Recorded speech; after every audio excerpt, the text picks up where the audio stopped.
And we saw these calabacitas, and Elaine has a picture. This is what they looked like before I chopped them up. Maybe you could pass around the green, Yeah. green squash. And so we just chopped some of them up. So we bought some. Oh, I could show. Oh, So Priscilla was busy and she is fast. She's faster than I realized I could stop her, but she did chopping. So it looked like that squash, but now it looks like bite-sized.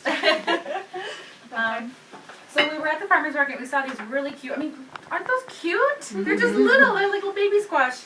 And so we were there, and I said, "Oh, calabacitas. That's what my grandma used to always make." Well, one thing led to another, and so now we get to make calabacitas. And calabacitas are in season this time of year. I didn't realize that. I just know it because my grandma makes it. And so, which is just an awesome point. So much of our traditional food is put together because that's what's available at that time of year. So right now we're abundant in squashes, tomatoes, onions, garlic. We got fresh garlic, corn.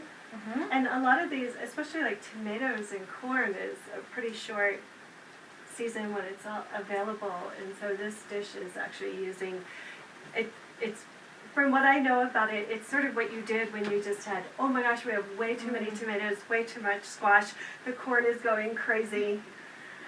Let's all throw it in one pot. I can totally see that being the case. Whenever this was invented, if it was even, structured that way, that's exactly what it was.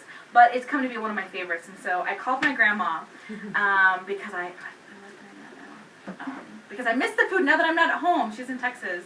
So I called her up and I asked for the recipe. And in typical grandmother form, she's like, well, you just do this and this and this, and you use this, you just taste it until you know it's right. And so I don't have a recipe card for this.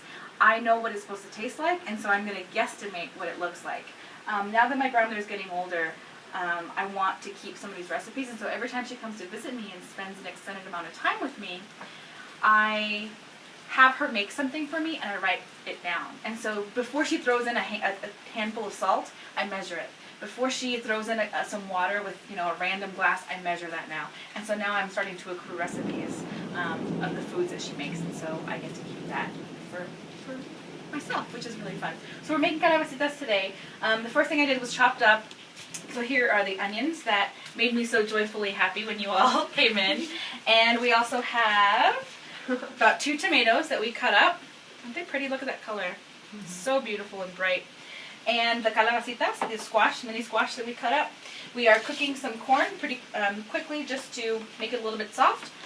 Sauté in some olive oil, onions, the tomatoes, and some garlic.